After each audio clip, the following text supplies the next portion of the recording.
La película, La Favorita, constituye mucho más que una representación estética de la corte inglesa del siglo XVIII. Bajo la apariencia de una sátira política y psicológica, la obra expone con crudeza las tensiones estructurales que dieron origen al constitucionalismo moderno inglés. La disputa entre soberanía y límite. La película no narra simplemente una lucha cortesana entre Sara y Abigail por el favor de la reina Ana. En realidad, revela una transición histórica entre el absolutismo monárquico y la consolidación de un modelo político donde el poder comienza a depender de mecanismos institucionales más complejos que la sola voluntad del soberano. El constitucionalismo moderno fue el resultado histórico de conflictos entre la monarquía, la aristocracia, el parlamento y la burguesía.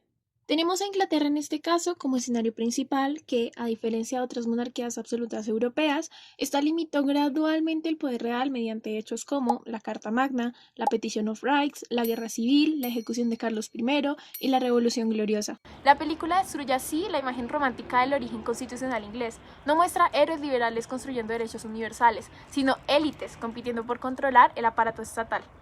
Uno de los aportes más relevantes de Constant consiste en advertir que el verdadero problema político no es únicamente quién ejerce el poder, sino cuánto poder puede ejercerse legítimamente.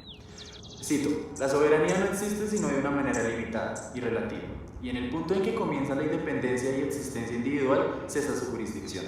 Esta idea resulta esencial para interpretar La Favorita. La película retrata una estructura política donde todavía no existen límites constitucionales suficientemente sólidos para contener el capricho del poder. Aunque Inglaterra ya ha reducido parcialmente el absolutismo, las decisiones fundamentales siguen dependiendo de intereses privados, caprichos personales y manipulaciones cortesanas. La reina Ana aparece como una figura profundamente vulnerable emocionalmente, incapaz de separar plenamente lo público de lo privado.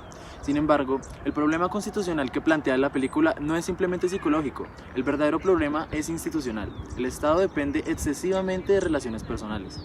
La película demuestra así algo profundamente moderno. El poder no necesita proclamarse tiránico para producir dominación, basta con que no existan límites institucionales efectivos.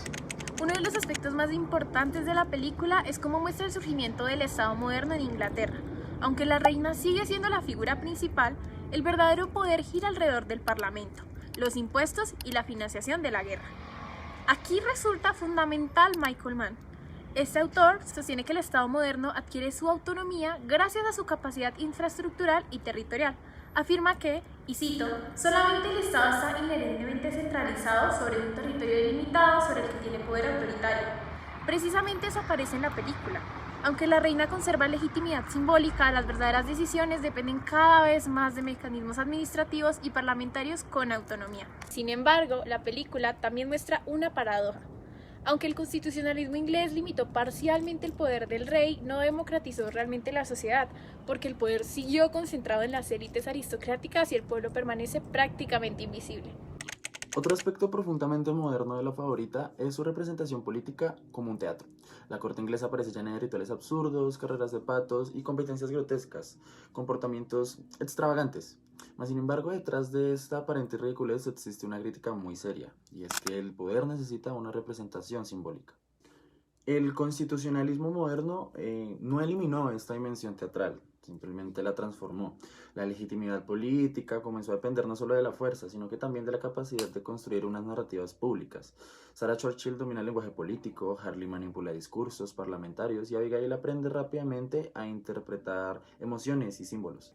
Inclusive aquí es donde la película parece sugerir que el constitucionalismo moderno nunca logró separar completamente la política y el espectáculo.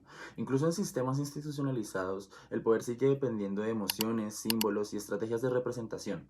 En ese sentido, La Favorita desmonta una visión excesivamente racionalista del constitucionalismo liberal. Las instituciones no eliminan las pasiones humanas, simplemente intentan canalizarlas. Uno de los elementos más simbólicos de la película es el cuerpo enfermo de la reina Ana. En las monarquías absolutas tradicionales, el cuerpo del rey simbolizaba la unidad del Estado. El soberano era concebido casi como una figura sagrada cuya existencia garantizaba el orden político. Sin embargo, en La Favorita, el cuerpo de la reina aparece deteriorado, emocionalmente roto y políticamente dependiente. Su cuerpo enfermo simboliza la decadencia histórica del absolutismo tradicional. Kantarovich, en Los dos cuerpos del rey, explica que en las monarquías medievales, el cuerpo del soberano representaba simbólicamente la continuidad del Estado. El poder ya no puede sostenerse únicamente sobre la autoridad personal, necesita institucionalizarse. Aunque las tres figuras centrales de la película son mujeres, esto no significa que ejerzan poder en condiciones de igualdad. Es más, por el contrario, todas ellas se encuentran atrapadas dentro de una estructura profundamente patriarcal. La reina Ana posee formalmente la autoridad soberana, pero incluso ella se ve constantemente subordinada a redes masculinas del poder político, militar y parlamentario. Sara, por otro lado, necesita legitimarse mediante su relación con la guerra y los intereses estatales dirigidos por hombres. Y Abigail comprende rápidamente que su única posibilidad de ascenso consiste en manipular las emociones y deseos de quienes controlan institucionalmente el poder. Esto revela una contradicción fundamental del constitucionalismo moderno inglés. Mientras proclamaba progresivamente libertades políticas y límites al absolutismo, mantenían intactas enormes exclusiones sociales. La película adquiere todavía mayor relevancia cuando se compara el caso inglés con el modelo absolutista francés. Mientras Francia consolidó durante siglos una monarquía altamente centralizada bajo Luis XIV y sus sucesores, Inglaterra desarrolló gradualmente un equilibrio más complejo entre la corona y el parlamento. La guerra contra Francia tiene una enorme importancia en este proceso, ya que no solamente aparece simplemente como un contexto histórico, sino que como un motor de fortalecimiento estatal. La necesidad de financiar el conflicto obliga a consolidar impuestos, burocracia y una coordinación política permanente. Mann nos explica que los estados europeos adquirieron en este tiempo una recaudación regular de impuestos, monopolio sobre la movilización militar y una administración burocrática que era permanente. En consecuencia de esto, el constitucionalismo inglés surge no solamente para limitar jurídicamente al rey, sino que también para construir un aparato estatal que sea muchísimo más eficiente. Y aquí es donde emerge una crítica que considero fundamental. El constitucionalismo liberal inglés logró limitar ciertos abusos, mientras simultáneamente exportaba violencia hacia el exterior. Los mismos estados que proclamaban libertades individuales dentro de Europa justificaban el colonialismo, la esclavitud y la dominación imperial por fuera de ella.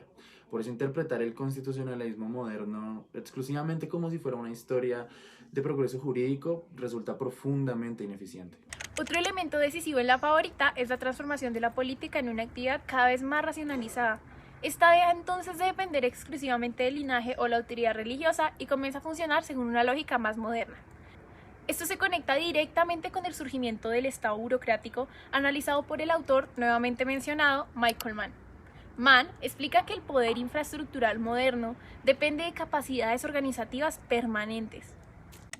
Uno de los mayores méritos de la película consiste en desmontar la narrativa idealizada del constitucionalismo moderno, que con frecuencia nos cuenta una historia inglesa que se presenta como una evolución lineal hacia la libertad y el parlamentarismo y los derechos individuales. Mas, sin embargo, la película deja en clara evidencia que el proceso fue mucho más ambiguo que esto. El constitucionalismo no surgió únicamente para proteger libertades, sino que también surgió para reorganizar el poder entre élites. La limitación del absolutismo no significó automáticamente una democratización social. Esto nos obliga a cuestionar críticamente ciertas lecturas liberales del constitucionalismo. Limitar al soberano era necesario, pero no era suficiente, ya que el verdadero problema político no era únicamente impedir la tiranía individual, sino también evitar la concentración estructural del poder. La película nos demuestra que las instituciones constitucionales nacieron de conflictos históricos, concretos y que permanecen permanentemente atravesadas por tensiones de poder. El constitucionalismo inglés surgió para limitar la arbitrariedad monárquica, mas no eliminó la desigualdad social, sino que fortaleció el parlamento, pero inicialmente excluyó a la mayoría de la población.